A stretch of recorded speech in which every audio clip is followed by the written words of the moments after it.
अस्सलाम वालेकुम दोस्तों। मैं मोहम्मद शबीर BIM टेक्नोलॉजी से बोल रहा हूँ जी। आज किसी दोस्त की स्पेशल डिमांड पे मैं एक वीडियो बना रहा हूँ जिसमें सिर्फ रिपोर्ट्स होंगी जो आउटपुट आपको आप लेते हैं इन्वेंट्री, अकाउंट, परचेज, सेल और ये कैश मैनेजमेंट, ये इससे रिलेटेड सारी रिपोर्ट्स मैं आपको बनाऊँगा।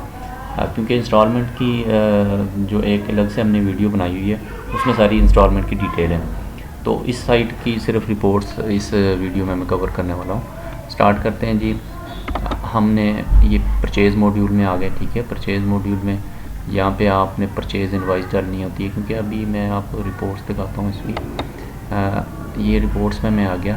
अब आप रिपोर्ट्स अगर देखना चाहते हैं, जो भी डेट देंगी उसके हिसाब से इसने आपको दिखा देना है। फॉर एग्ज़ाम्पल मैं पार्टी लेजर देखना चाहता हूँ। पार्टी टाइप सेलेक्ट किया और यहाँ पे हमने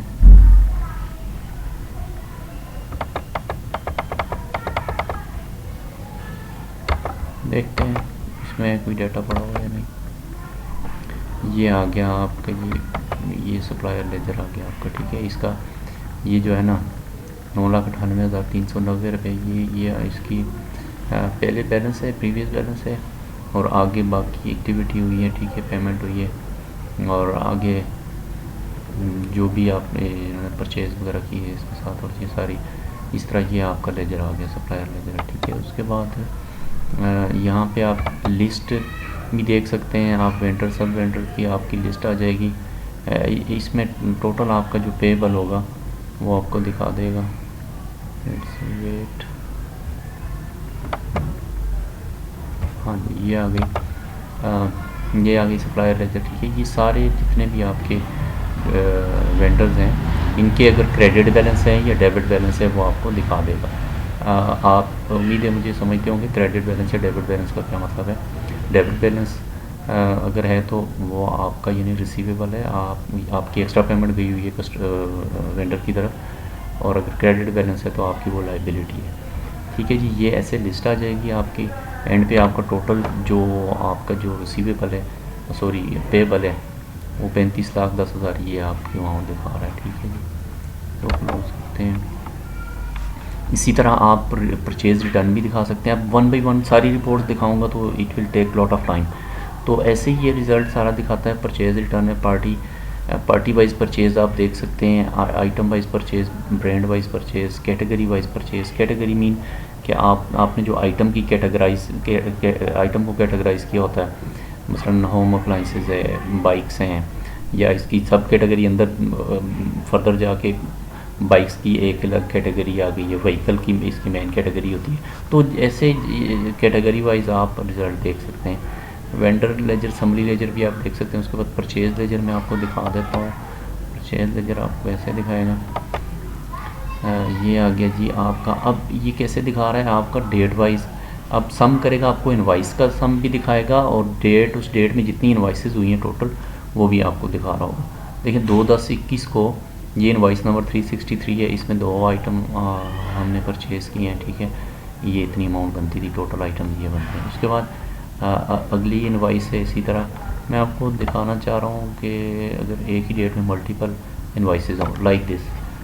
7/10/21 को इनवाइस नंबर 4 हुई है, ठीक है। इसमें ये आइटम्स थी।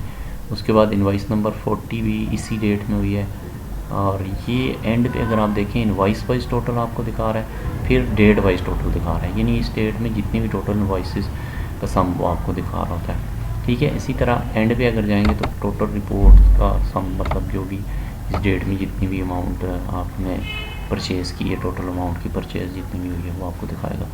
अगर क्रेडिट साइड को देखें तो क्रेडिट साइड में ये होता है कि अगर कोई रिटर्न की है तो क्रेडिट साइड में वो आ जाएगी, ठीक है जी। आगे चलते हैं। इसी तरह पार्टी वाइज आप परचेज़ देख सकते हैं, आइटम वाइज परचेज़ देख सकते हैं। उसके बाद ब्रांड वाइज परचेज़ देख सकते हैं आप। ब्रांड सेलेक्ट करता हूँ, for example I am not sure कि इसमें कितना डेटा हो गया, नहीं आप देख लेते हैं।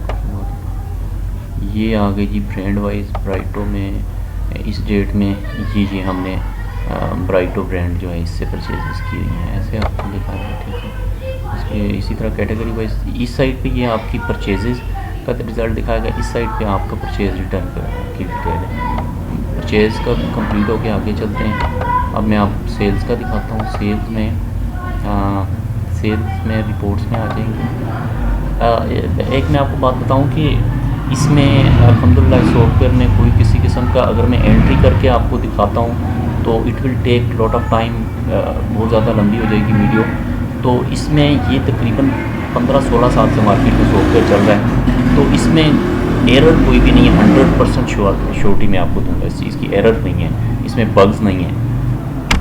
तो अब मैं आपको सेल्स की रिपोर्ट्स दिखाता हूँ। पार्टी वाइज उसके बाद फॉर एग्जांपल यही पहले वाला देख लेते हैं। इसमें कस्टमर लेजर डिटेल, अब इसमें डिटेल आ गई है इस डेट से लेके इस डेट तक। ये हमने इस बंदे को सेल किया, ठीक है। ये आपकी ये आ गई डेबिट अमाउंट, और उसके बाद जो आप पेमेंट रिसीव कर लेते हैं तो वो क्रेडिट हो जाती है, ठीक है। नेट बैलेंस इसका ज़ीरो आ जाता है, ठीक है। आगे चलते हैं। इसी तरह कस्टमर की लिस्ट, जैसे वेंडर की लिस्ट आपको मैंने दिखाई है, ऐसे ही वो आपको लिस्ट दिखा देगा। लिस्ट में आपके टोटल जो रिसीवेबल अमाउंट होगी वो आपको दिखा देगा, ये ऐसे एंड पे आपको टोटल सम आपको दिखा देगा रिसीवेबल का, ठीक है। इस तरह आप लिस्ट वगैरह निकाल के आप अपनी जो कस्टमर्स हैं उनको कॉल भी कर सकते हैं कि आपकी तरफ इतना बैलेंस है। अच्छा, इसके बाद मैं आपको दिखाता हूँ सेल लेजर। अगर सेल लेजर आप देखना चाहते हैं तो ये आपको इसी तरह जिस तरह परचेज लेजर था, इनवॉइस वाइज अलग अलग आपको दिखाता है, फिर डेट के हिसाब से भी अलग अलग दिखाता है। सेम वही टेक्निक यहाँ पे भी यूज़ की हुई है, ठीक है। एंड पे आपको टोटल सेल दिखा देगा। अच्छा जी, पार्टी वाइज सेल देख सकते हैं, पार्टी की एक आइटम के हिसाब से सेल देख सकते हैं, item wise, category wise. Receivable ageing देख सकते हैं। अब रिसीवेबल एजिंग क्या है? रिसीवेबल एजिंग मैं आपको दिखा देता हूँ कि इसमें ये देखेंगे, ये जो क्रेडिट के आपके साथ चल रहे होते हैं कस्टमर, जो क्रेडिट पे चल रहे होते हैं उनके हिसाब से इसने रिसीवेबल की एजिंग बना रहा होता है आपको। ये फॉर एग्जांपल पहला कस्टमर देखते हैं 72,390, इसका इसकी तरफ टोटल यानी इसका बैलेंस है, इसकी तरफ 3900 इसका टोटल ड्यू हो गया, ठीक है। 2750 की इनवाइस जो थी आपको वो 30 डेज़ में ड्यू हुई है, और एक माह से ज़्यादा यानी 1150 रुपये इसकी तरफ ड्यू हो गया। इसी तरह आपको रिसीवेबल एजिंग ओवर ड्यू में अगर आप 120 प्लस अगर कोई कस्टमर आता है तो 120 प्लस डेज से आपको ओवर ड्यू में अगर कोई कस्टमर आती है यहाँ तो वो किसी की अमाउंट आती है तो वो यहाँ पे आ जाएगा, ठीक है। तो रिसीवेबल एजिंग ये आ गई। उसके बाद आपने सेलमैन वाइज सेल भी आप देख सकते हैं, area wise sale, brand wise sale, salesman का कमीशन, ये सारी चीज़ें आप इसमें अवेलेबल हैं। आगे चलते हैं। सेल्स के हिसाब से हो गई। उसके बाद मैं आपको इन्वेंट्री मैनेजमेंट के हिसाब से दिखाता हूँ। इन्वेंट्री मैनेजमेंट में क्या रिपोर्ट्स हैं। एक आइटम पोजीशन में अगर फॉर एग्जांपल आप कोई सर्च करना चाहते हैं कि जी कोई आइटम फॉर एग्जांपल 308 ये ऑटो, ये अगर आइटम आप सर्च करना चाहते हैं कितनी आपके पास पड़ी हुई है तो ये उठा के आपको दिखा देगा कि ये इतनी क्वांटिटी में आपके पास पड़ी हुई है, ठीक है। उसके बाद एक कंसोलिडेटेड स्टॉक है, इसमें आपको टोटल आपको स्टॉक की पोजीशन बता देता है, सारी आइटम्स कितनी पड़ी हुई हैं, ठीक है। ये आपके पास आ गया। कैटेगरी वाइज दिखा रहा होता है आपको कि एयर कूलर आपके कितने पड़े हुए हैं, फ़ैन, सीलिंग फ़ैन कितने पड़े हुए हैं, कुकिंग रेंज कितने पड़े हुए हैं, ये एंड पे आपको टोटल दिखा रहा होता है। और बिल्कुल एंड पे आपको वो टोटल क्वांटिटीज दिखा देगा, ठीक है। आगे चलते हैं। इसके बाद आइटम वाइज सेल भी देख सकते हैं, ब्रांड वाइज स्टॉक पोजीशन भी देख सकते हैं। मैं ब्रांड वाइज आपको दिखा देता हूँ। यहाँ से आप ब्रांड सेलेक्ट करेंगे, शायद ब्राइटो में कुछ डेटा था हुआ है, लेट्स सी, ये आ गया, ठीक है। अब ये ब्राइटो की ये आइटम हमारे पास पड़ी हुई है, ऐसे आपको दिखा देगा, ठीक हो गया। आगे चलते हैं। कैटेगरी वाइज स्टॉक वैल्यू भी आप देख सकते हैं, स्टॉक वैल्यू में आपको दिखा देता हूँ। अब यहाँ से ब्रांड सेलेक्ट करेंगे तो सिर्फ ब्रांड का डेटा दिखाएगा, अगर ब्रांड नहीं सेलेक्ट करेंगे सिर्फ ब्लैंक रखेंगे तो सारा ही उठा के आपको दिखा देगा, ठीक है। ऐसे ये आ गया होम अप्लाइंसेस में एयर कूलर हैं, इसकी इतनी क्वांटिटी इतनी पड़ी हुई है, इसकी एवरेज प्राइस टोटल कॉस्ट ये बनती है और वैल्यू इसकी टोटल जो वैल्यू इसकी ये बनती है। एंड पे आपको एंड पे जब जाएंगे तो आपको टोटल कितनी वैल्यू का स्टॉक पड़ा हुआ है वो आपको दिखा देगा। ठीक है जी, आगे चलते हैं। इसी तरह ये आइटम ट्रैकिंग एक चीज़ है। आइटम ट्रैकिंग फॉर एग्जांपल कोई आप बाइक वगैरह का काम बाइक, लेकिन यहाँ पे इंजन चेसिस नंबर एंटर नहीं हुआ होगा, लेकिन अगर आपने कोई भी ट्रेस करना है कोई चीज़, फॉर एग्जांपल आपने किसी को बाइक सेल की है तो आपने अगर इसमें इंजन चेसिस नंबर होगा, इंजन चेसिस के हिसाब से आप अगर बाइक वगैरह सेल परचेज़ करते हैं तो यहाँ पे वो आपको दिखाएगा, यहाँ से आपने उसका इंजन नंबर देना है और आपको वो दिखा देगा उठा के कि ये बाइक जो है फ़लाँ वेंडर से परचेज़ की और फ़लाँ कस्टमर को गई हुई है। ये आइटम की ट्रैकिंग इसमें अवेलेबल है। ठीक है जी, ये आइटम इन्वेंट्री की रिपोर्ट्स आ गई। उसके बाद मैं आपको दिखाता हूँ कैश मैनेजमेंट में आते हैं। कैश मैनेजमेंट में आपको कैश नहीं जनरल लेजर में, पहले कैश मैनेजमेंट में आते हैं फिर जनरल लेजर में आते हैं। रिपोर्ट्स में आ जाएँ, यहाँ से फॉर एग्ज़ाम्पल आप ये देखना चाहते हैं, अब daily cash summary for example हम देखते हैं। अब इसमें क्या ओपनिंग कैश इस डेट का, ये नहीं ओपनिंग कैश क्या था, ठीक है, ये आ गया 2,72,000 ये आ गया। इस दिन में टोटल आपने कितना 90,400 रिसीव किया, ठीक है। बैंक में अगर कुछ डिपॉजिट किया तो यहाँ पे आ जाएगा। एक्सपेंस और विड्रॉल्स वगैरह कैश कितना हुआ है ये आ जाएगा। और इसमें एक्सपेंस और विड्रॉल्स में आपके जो भी पार्टी की पेमेंट्स वगैरह ये सारी चीज़ें भी आ जाएंगी, ठीक है। उसके बाद नेट कैश इन हैंड आपके पास 26,980 रुपया नेट कैश इन हैंड है। ये समरी है। आप अगर इसकी डिटेल देखना चाहेंगे तो आप इसकी कैश लेजर में आ जाएंगे। यहाँ पे आपको वो हर एक ट्रांजैक्शन की डिटेल दिखाएगा, कहाँ से क्या चीज़ सेल हुई है, किस यानी किस मद में आपके पास पेमेंट आई है, वो सारी ये पेमेंट ये रिसीव की है, ये पेमेंट की है किसी को, ये सारी डिटेल आपको दिखा देगा।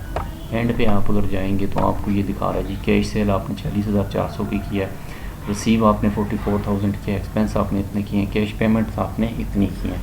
ये बाकी और भी जितनी किस्म की ट्रांजैक्शन होंगी वो समरी में आपको दिखा रहा होगा। ठीक है जी, आगे चलते हैं। इसी तरह आपने एक्सपेंस की डिटेल देखना चाहते हैं तो यहाँ पे आप क्लिक करेंगे तो जितने भी एक्सपेंस इस डेट में होंगे जो आपने रेंज दी हुई है वो सारे एक्सपेंस आपको यहाँ पे दिखा देगा, उसकी डिटेल भी दिखा देगा। अकाउंट हेड वाइज भी एक्सपेंस आपको दिखाता है कि मतलब आप अगर कोई डेट किसी डेट में आप देखना चाहते हैं जी कि आपको ये कैटेगरी में नहीं देता, इसमें आप फॉर एग्ज़ाम्पल आपने इस डेट में इंटरटेनमेंट की 10 एंट्रीज़ की हैं तो यहाँ पे वो उसको सम करके दिखा देगा। इंटरटेनमेंट को यानी इंटरटेनमेंट हेड को पकड़ेगा और उसकी जो सम ऑफ अमाउंट है हेड वाइज आपको यहाँ पे इलेक्ट्रिसिटी चार्जेस सारी चीज़ें आपको हेड वाइज सम करके दिखा रहा होगा। तो ये समरी है एक्सपेंस की। इसी तरह अकाउंट हेड वाइज यहाँ पे डिटेल आ जाएगी और ये सारी कैश से रिलेटेड हैं। बैंक से अगर कोई बैंक लेजर आप मेंटेन करना चाहते हैं तो बैंक भी कर सकते हैं आप।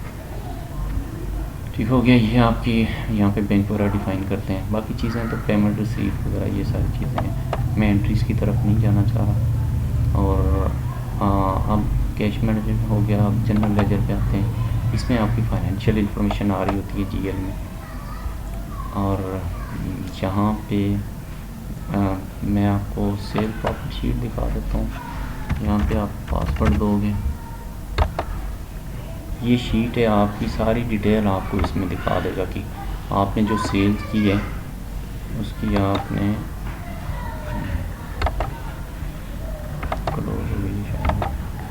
वो सारी आपको ये आपकी इतनी कॉस्ट हुई, सेल आपने इतनी की, टोटल आपको प्रॉफिट वो दिखा रहा होता है। ठीक है जी, सारी डिटेल हर एडवाइस पर आपको सेल प्रॉफिट शीट दिखा रहा है। उसके बाद sale profit sheet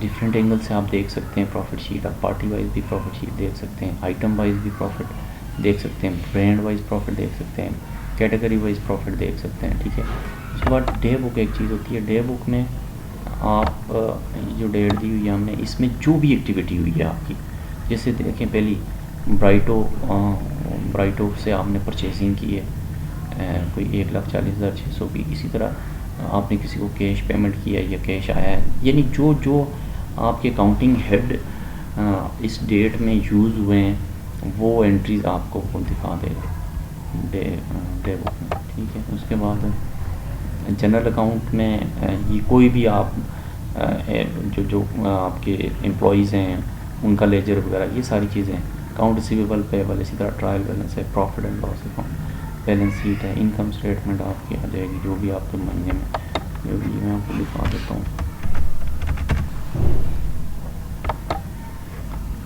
for example मैं मान लेता हूँ नवंबर, तो नवंबर में हमने क्या किया जी, 40,400 की हमने सेल की है, ठीक है। इसकी कॉस्ट 41,340 था, 5,000 हमारा प्रॉफिट बनता है, उसमें से हमने एक्सपेंस हमने ज़्यादा कर दी 13,500, ये डमी एंट्रीज़ में मैंने की हैं, तो ज़ाहिर है इसने लॉस ही दिखाना था। तो ऐसे आप मतलब आप अपनी अपना मंथ एंड पे जो भी आपकी इनकम होगी वो आपको दिखा देगा सॉफ्टवेयर। इसमें आपके ऊपर जो रेवेन्यू होता है वो आ रहा होता है, नीचे कॉस्टिंग का ये फार्मूला है, मतलब जो अकाउंटिंग फार्मूला होता है, opening stock plus purchases less closing stock, ये आ जाता है। अदर इनकम में अगर आप कोई अदर इनकम में कोई चीज़ आती है, फॉर एग्ज़ाम्पल कुछ भी आ सकता है, आपकी प्रोसेसिंग फ़ी वगैरह ये वो सारी चीज़ें, इस तरह की कोई चीज़ आती है तो वो डायरेक्ट इनकम में आ जाएगा। और इसके बाद एक्सपेंसेस आ जाते हैं और फिर ग्रॉस प्रॉफिट में से आपके एक्सपेंसेस निकल के नेट प्रॉफिट आ जाता है, ठीक है जी। आगे चलते हैं।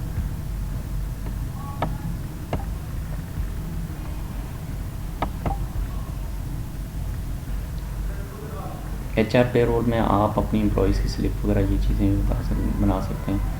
और एक और चीज़ है, आपको मैं डैशबोर्ड दिखा देता हूँ। अब डैशबोर्ड में क्या चीज़ है कि डैशबोर्ड में टोटल बिज़नेस को सम करके इसने दिखा दिया होता है आपको समरी, पूरे बिज़नेस की समरी यहाँ पे दिखा रहा होता है। कैश या क्रेडिट सेल ब्रॉट फॉरवर्ड, ये आपकी प्रीवियस सेल थी आज से पहले, ठीक है, यानी इस मंथ से पहले आपकी ये सेल थी। उसके बाद आज की सेल कितनी हुई, कुछ भी नहीं एंट्री हुई, ठीक है। इस मंथ में कितनी हुई, 46,400 हुई। रिटर्न कितनी हुई है, कुछ भी। उसके बाद सेल टू डेट आज तक की टोटल कितनी सेल बनती है, ठीक है।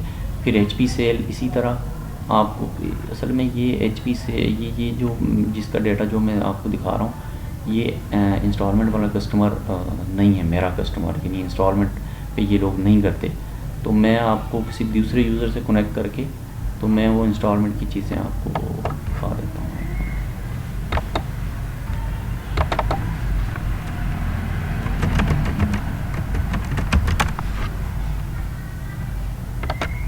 यहाँ पे देखते हैं, ये देखें, अब पहला तो कैश क्रेडिट सेल इनकी भी आ रही है, ठीक है। उसके बाद HP सेल है, HP सेल इनकी है, ठीक है। इस मंथ की एंट्रीज असल में नहीं हुई पुराना डाटा है तो ये पड़ा हुआ है, ठीक है।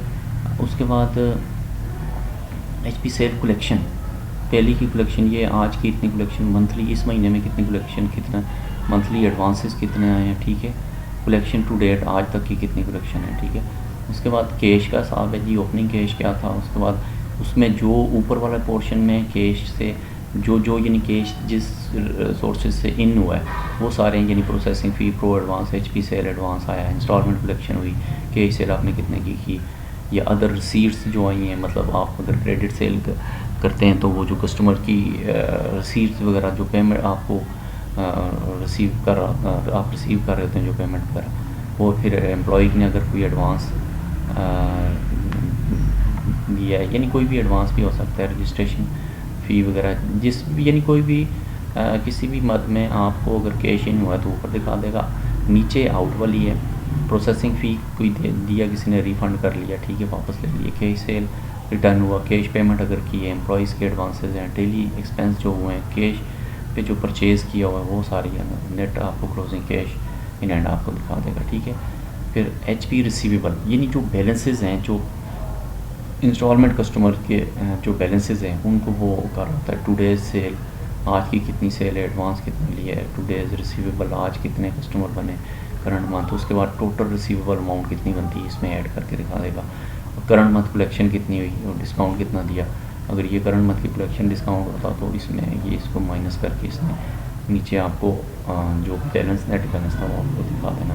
ठीक है, नीचे आगे आपके running account detail, total new accounts कितने बने, करंट मंथ पे कितने हुए, टुडेज क्लोज अकाउंट कितने हैं, टोटल रनिंग अकाउंट कितने हैं। ठीक है, उसके बाद क्लोज अकाउंट की ये डिटेल, आज के इतने क्लोज हुए, इस मंथ में इतने क्लोज हुए, टोटल आपके इतने क्लोज हुए। फिर रनिंग अकाउंट की समरी क्या है, टोटल रनिंग अकाउंट कितने हैं, ये क्लोज टोटल क्लोज अकाउंट कितने हुए हैं, और टोटल अकाउंट यानी सम करके अगर आप क्लोज अकाउंट और रनिंग अकाउंट सम करें तो टोटल आपके ये अकाउंट बनते हैं। उसके बाद ओपनिंग स्टॉक है इस मंथ का, उसके बाद इस मंथ में जो भी स्टॉक इन हुआ है, ठीक है, तो वो आपको ऐड कर देगा, इसमें से आउट हुआ है तो आउट कर देगा, नेट आपको क्लोजिंग स्टॉक जो है वैल्यू आपको दिखा देगा। ठीक है, ये आउटस्टैंडिंग, ये नीचे जो है आपकी ये वाली सेक्शन है, इसमें कैटेगरी वाइज आपकी आउटस्टैंडिंग दिखा रहा होता है, टोटल आउटस्टैंडिंग कितनी थी, आपने इस मंथ में रिसीव कितनी की है आउटस्टैंडिंग, ठीक है, और रिमेनिंग आपकी आउटस्टैंडिंग कितनी है, क्योंकि इसमें इस मंथ की एंट्रीज नहीं हुई तो आपको वो इसमें डाटा नहीं शो करा, टोटली आपको रिमेनिंग आउटस्टैंडिंग नहीं दिखा रहा। तो ये था जी, मैं ओवरव्यू वगैरह, वीडियो काफ़ी लंबी हो गई है, तो थैंक यू फॉर वॉचिंग और टेक केयर, अपना ख्याल रखिएगा और दुआओं में मुझे याद कीजिएगा। बहुत बहुत शुक्रिया, थैंक यू, अल्लाह हाफिज़।